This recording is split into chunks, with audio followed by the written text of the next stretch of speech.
안녕하세요, 여러분. 점점 이제 2022년도도 이제 얼마 남지 않은 시간이 있습니다. 이제 12월이면 마감 짓죠. 여러분, 아무튼 마지막까지 우리가 1년 1독하는 성경 잘 맞춰주시기를 바랍니다. 자, 오늘은 로마서입니다. 자, 로마서는 바울의 복음이라고도 이야기를 합니다.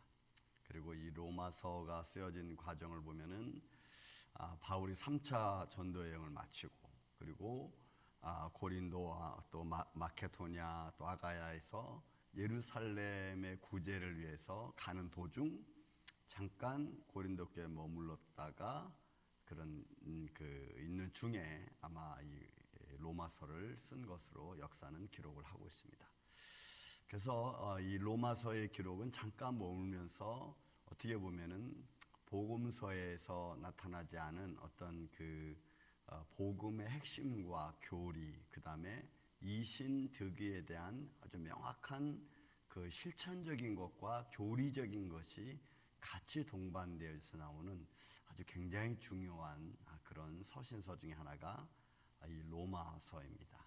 그리고 그 로마서의 그 집대성한 것을 아주 핵심적으로 또 모아놨다고 하면은 그게 로마서 7장 8장에서 8장을 이야기하고 있습니다. 자, 이런 로마서를 여러분들이 읽으면서 우리의 그 근원적인 것부터 시작해서 마지막 바울의 인사까지 있는 그 말씀을 보면은 바울이 아주 체계적으로 로마서를 기록하고 있는 걸 볼 수가 있죠.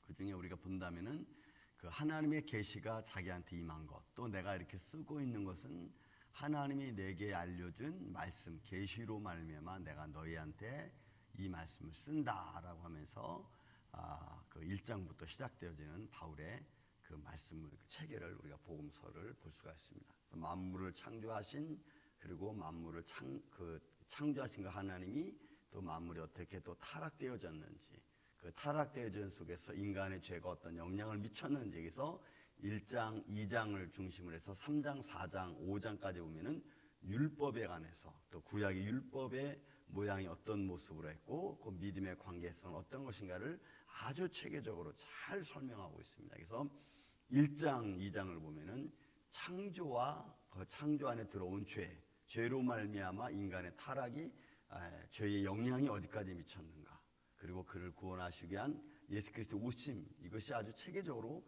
2장, 3장, 4장 그렇게 나오고 그 다음에 만물이 다 부패했다는 것도 3장, 그 다음 5장, 6장까지 가면은 결국 인간은 그 율법 아래 있지 않냐고 은혜 안에 있고 또 율법이 아닌 믿음으로 말미암아 구원한다는 이 놀라운 사실을 바울이 선포하기 시작합니다. 그래서 믿는 자에 대한 이신득의, 이신칭의, 믿는 자에 대한 하나님의 구원의 사건과 또 믿는 자가 앞으로 어떤 삶을 살아야 되는가, 그래서 의의 종인지 아니면 불의의 종인지 라에 대한 이야기를 6장 12절, 13절, 14절에 아주 자세하게 기록을 하고 있는 것을 볼 수가 있습니다. 그래서 1장부터 6장까지는 그런 율법과 믿음이라는 것에 대해서 아주 자세하고 또 죄의 영향이 얼마나 큰가를 이야기하는가 동시에 그 다음에 그 아주 죄에 대한 영향의 가장 괴로운 사건이 여러분 7장에 등장을 해요. 로마서 7장. 그래서 내 안에 있는 두 가지 법, 하나님의 법과 육신의 법, 그것 때문에 괴로워하는 바울과 우리들의 모습을 아주 적나라하고 정말 아주 체계를 잘 썼죠. 그리고 나서 8장에서는 복음의 핵심 다이아몬드와 같은 그런 내용을 담고 있습니다. 그런 죄인이라 할지라도 이신칭의 믿음으로 만나 구원 얻고 하나님 칭의를 받은 자는 절대로 예수 그리스도 안에서 떠날 수 없고 또 하나님 안에서 벗어날 수 없다고 하는 아주 강력한 바울의 복음이 거기 8장에 선포되어집니다. 그래서 9장 10장은 자기 민족에 대한 아픔과 또 민족을 통해서 이스라엘 백성을 통해서 오신 구원을 또 믿음의 역사를 어떤 그런 율법의 어떤 그런 선조된 그런 모습을 잃어버린 자기 유대인의 백성들의 아픔을 이야기하고 있습니다. 그렇지만 그들도 영원히 버림받지 않고 얼마나 구원받는다고 하는 민족의 구원에 대한 이야기도 있습니다. 이런 것들을 보면서 오늘 믿음의 사람들이 믿음 안에 거할 때 하나님은 어떻게 은혜를 베풀어주고 또 믿음에 거한 자들 어떻게 하나님이 프로텍트, 보호해 주시는 것을 우리는 아주 잘 느낄 수가 있습니다. 그래서 믿음을 통한 이신득의와 더불어 이신칭의까지 아주 자세하게 교리적인 면과 또 그다음에 실행적인 면을 잘 선별해주고 있는 것이 여러분 바로 로마서입니다. 그다음에 이제 10장 넘어서부터는 10장, 11장, 12장, 13장 가면은 바울이 자신의 어떤 간증을 좀 통해서 이야기하면서 과연 우리가 사는 것이 목적이 무엇이냐.